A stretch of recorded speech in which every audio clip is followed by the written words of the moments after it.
Good morning. मैं मोहित कटारिया स्वागत करता हूं आपके अपने यूट्यूब चैनल न्यू फिजिक्स पर।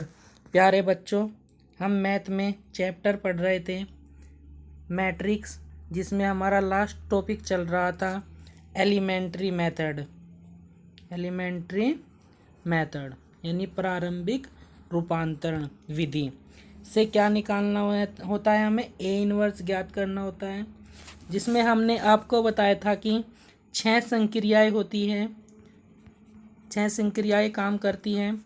3 काम करती हैं पंक्ति पर और 3 काम करती हैं कॉलम पर, ठीक है, यानी स्तंभ पर। हमने उसका आपको एक उदाहरण बताया था कैसे ए इनवर्स निकाला जाता है प्रारंभिक विधि द्वारा। एक हमने 2x2 का मैट्रिक्स लेकर आपको उसमें बताया था, और हमने उसमें जो रूपांतरण लगाया था वो रो रूपांतरण लगाया था। कौन सा रूपांतरण लगाया था? रो, यानी उसको हमने पंक्ति प्रारंभिक रूपांतरण विधि से हल किया था और उसका हमने आंसर निकाला था। मैंने आपको बताया था कि हम दोनों मेथड से उस क्वेश्चन को करेंगे जिससे उनका आंसर क्या आएगा, समान आएगा। फिर आप पर डिपेंड करता है कि आप उसमें कौन सा मेथड अप्लाई करोगे। आप अगर रो वाला मेथड करना चाहे तो रो वाला मेथड अप्लाई कर सकते हैं। अगर आप कॉलम वाला मेथड चाहे कॉलम वाला मेथड अप्लाई कर सकते हैं। जौन सा भी आपको इजी लगे वो आप मेथड यूज कर सकते हैं, लेकिन ये मेथड तब यूज करना है जब प्रारंभिक रूपांतरण विधि से ए इनवर्स ज्ञात करना हो, या कभी भी ए इनवर्स निकालें आप इससे, इस वाले मेथड से भी ए इनवर्स ज्ञात कर सकते हो। लेकिन जब नाम से दे फिर आपको यही वाला मेथड अप्लाई करना है। एक मेथड हमने सेकंडज वाला बताया था आपको, उससे भी आप ए इनवर्स निकाल सकते हो किसी भी मैट्रिक्स का। और एक ये है हमारा मेथड है प्रारंभिक रूपांतरण, इससे भी आप किसी भी मैट्रिक्स का क्या निकाल सकते हो, ए इनवर्स। ये आपको नाम से दे के रखेगा कि प्रारंभिक रूपांतरण विधि से ए इनवर्स क्या करिए, ज्ञात करिए। ठीक है, तो शुरू करते हैं आज की वीडियो। तो सबसे पहले हमने आपको स्टेप बताया था कि जो आव्यूह दे रखा है ए है, उसको हम ए इक्वल टू आई इंटू ए की फॉर्म में लिखेंगे। ए का मान लिखेंगे, साथ ही साथ आई का मान लिखेंगे। जितनी क्रम का ए का मैट्रिक्स होगा उतने ही क्रम का आई का भी मान हम लेंगे, और ए को क्या रखेंगे, एज इट इज रखेंगे। यहाँ पर हमने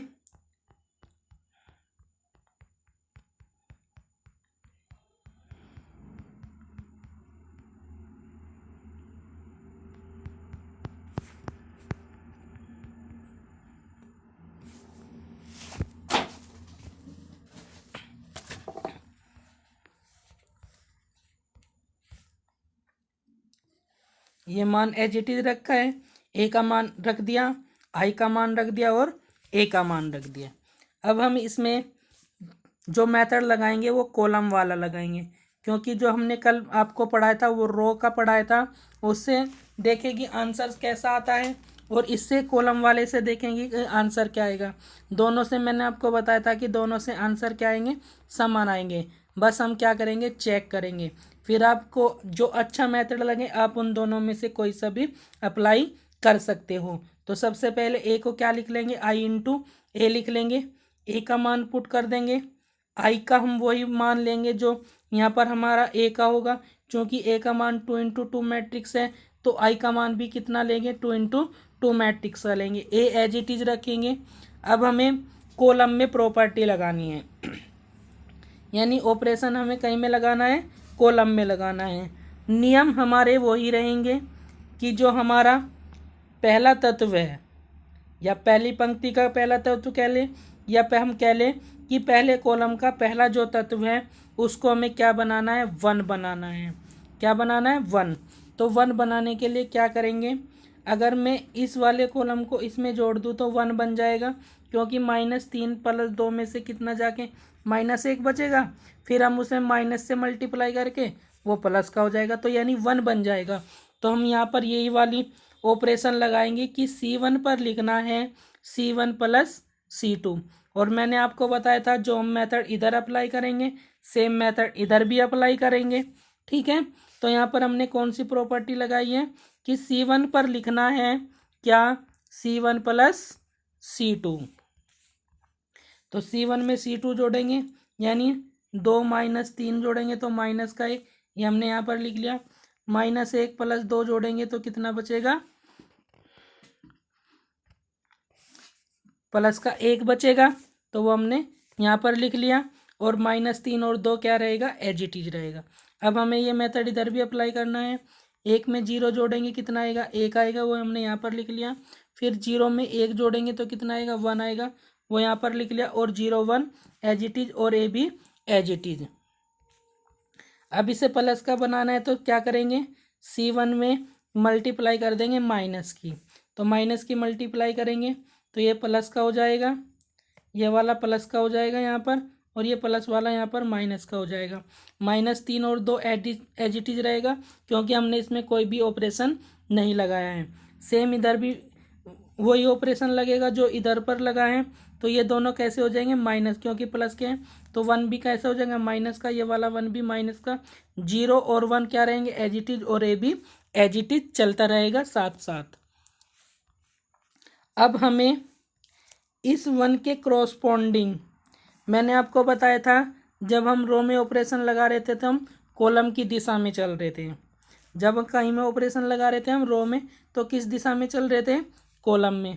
लेकिन अब हम ऑपरेशन लगाएंगे कहीं में, कॉलम में ऑपरेशन लगाएंगे और चलेंगे रो की दिशा में। ठीक है, ये बात आपको ध्यान रखनी है। ऑपरेशन कहीं में लगाएंगे, कॉलम में, और चलेंगे रो की दिशा में। देखो कैसे। अब हमने इस 1 के क्रॉसपोंडिंग ये वाला तत्व क्या बनाना है, 0 बनाना है। यही हमारा नियम था कि ए के जो क्रॉसपोंडिंग होगा उसको क्या बनाना होगा, 0 बनाना होगा। ये अब देखो हम लगा रहे हैं ऑपरेशन में, चल रहे हैं किधर, रो की तरफ चल रहे हैं। लेकिन जब हम रो में लगा रहे थे किधर चल रहे थे, कॉलम की तरफ चल रहे थे। ये चीज़ें आपको याद रखनी है। ठीक है, तो हमें इसको क्या बनाना है, 0 बनाना है। तो 0 कैसे बनेगा, तो उसके लिए ऑपरेशन मैंने लगाया है, C2 पर लिखना है C2 + 3C1, क्योंकि यहाँ पर -3 है। और अगर मैं यहाँ पर 3 और ले आऊँ तो 3 और 3 जोड़ेंगे तो 0 हो जाएगा। तो वो ऑपरेशन कैसे लगेगा कि C2 पर लिखना है C2 + 3C1। अब देखो मान कैसे आता है, C2 का मान रखेंगे -3 + 3 एज इट इज, C1 का मान रखेंगे 1, तो -3 + 3 कितने होंगे, 0। तो ये हमने यहाँ पर लिख दिया। क्योंकि हम C1 में कोई भी चेंज नहीं कर रहे हैं तो C1 को तो हम एज इट इज लिख सकते हैं। अब किसको लिखेंगे, अब लिखेंगे 2 + 3 और इंटू -1, तो -3 हो जाएगा। -3 में से 2 गए, कितना बचेगा, -1। यानी जो काम हमने किया वही हम काम इधर कर लेंगे, तो हमारा मान ये आ जाएगा -1 -1 -3 -2 और एज इट इज। अब चूँकि उसके बाद हमें क्या बनाना होता है, इस वाले को 1 बनाना होता है। चूँकि ये पहले ही 1 बन गया है, लेकिन बस कहीं का ये माइनस का है, तो बस यहाँ से क्या करेंगे, माइनस चिन्ह हटा देंगे। उसके लिए ऑपरेशन लगाएंगे कि C2 पे लिखेंगे -C2, तो -C2 में क्या, यानी C2 में माइनस की मल्टीप्लाई कर देंगे इस पूरे कॉलम में, इधर भी और इधर भी। तो जब इसको, ये वाला कॉलम तो एज इट इज रहेगा, 0 एज इट इज, ये माइनस वाला कैसा हो जाएगा, प्लस का। ये 1 1 वाले भी एज इट इज रहेंगे, और ये दोनों कैसे हो जाएंगे, प्लस के हो जाएंगे, क्योंकि हमने C2 में क्या किया है, -1 से मल्टीप्लाई किया है। ये हो जाएगा यहाँ तक। अब हमें क्या करना है, इसके क्रॉसपोंडिंग, अब ये 1 बन गया तो इसके क्रॉसपोंडिंग इसको क्या बनाना है, 0, क्योंकि हमें किधर चलना है, रो की तरफ चलना है। कॉलम में ऑपरेशन लगा रहे हैं, रो में चलना है, तो इस वाले को क्या बनाना है, 0 बनाना है। तो अब सीधा दिख रहा है कि अगर हम इन दोनों को जोड़ दे तो ये क्या बन जाएंगे, 0 बन जाएंगे। तो बस यहाँ से सीधा ऑपरेशन लग जाएगा हमारा, क्या कि C1 पर लिखना है C1 + C2, तो 1 में 1 जोड़ेंगे तो कितना, 1 में 0 जोड़ेंगे तो कितना आएगा, 1, -1 में 1 जोड़ेंगे तो 0, और ये वाला कॉलम क्या रहेगा, एज इट इज। सेम इधर 3 में -1 जोड़ेंगे 2, 2 में -1 और 3 और 2 एज इट इज। ये क्या बन गया हमारा I। और यही हमारा उद्देश्य था कि जो हमारा लेफ्ट हैंड साइड वाला मैट्रिक्स है उसे हमें क्या बनाना होता है, आइडेंटिटी मैट्रिक्स बनाना होता है। और ये हमारा क्या बन गया, आइडेंटिटी मैट्रिक्स बन गया। इसको I लिख लेंगे, A को अपॉन में ले आएंगे, ये एज इट इज ए नीचे से ऊपर जाएगा, इन्वर्स लग जाएगा, ये एज इट इज। और यहाँ से आई की मल्टीप्लाई किसी में भी करे तो वो मैट्रिक्स एज इट इज रहता है, यानी ए इन्वर्स बराबर हमारा आ जाएगा 2 3 1 2। तो यही हमारा रो ऑपरेशन लगाकर मान आया था, चेक करना। और यही हमारा कॉलम लगाकर ऑपरेशन लगाकर मान आया है। तो दोनों के मान क्या है, समान है। तो अब हमें पता चलता है कि या तो हम कॉलम मेथड यूज कर लें या हम कौन सा मेथड यूज कर लें, रो मेथड यूज कर लें। किसमें, एलिमेंट्री मेथड में। तो दोनों से क्या मान आएगा, बराबर आएगा। जोन सा भी अब आपको अच्छा लगे वो मेथड आप इन दोनों में से अप्लाई कर सकते हो एलिमेंट्री मेथड के लिए। जो मैंने आपको नियम लिखवा रखे हैं उन नियम को अच्छे से पढ़ना, फिर उनको अप्लाई करना, दोनों वीडियो को अच्छे से देखना, तो आपको ये मेथड क्लियर हो जाएगा। इस पर मैं आपको और भी क्वेश्चन कराऊंगा। पहले अभी मैं 2x2 के ही मैट्रिक्स के क्वेश्चन कराऊंगा 2-3 और, फिर उसके बाद 3x3 के क्वेश्चन कराएंगे। तो उससे आपके सारी चीज़ें क्लियर हो जाएगी। आप भी ज़्यादा से ज़्यादा क्वेश्चन हल करने की कोशिश करना। आज की वीडियो में इतना ही। वीडियो अच्छी लगी हो तो वीडियो को लाइक करना, ज़्यादा से ज़्यादा अपने फ्रेंड में इसको शेयर करना, जिनसे उन सभी कक्षा 12 विद्यार्थियों का फ़ायदा हो सके जो बोर्ड में बैठने वाले हैं, जिससे आप उनकी हेल्प कर सको।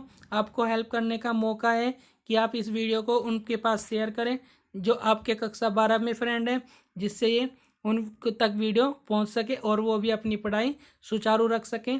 और अगर आपको कोई कमेंट करना है तो आप कमेंट बॉक्स में कमेंट लिख सकते हैं अपना कि वीडियो अच्छी है कैसी है, या आपको कोई सुझाव देना है आप वहाँ पर लिख सकते हैं। तो आज की वीडियो में बस इतना ही।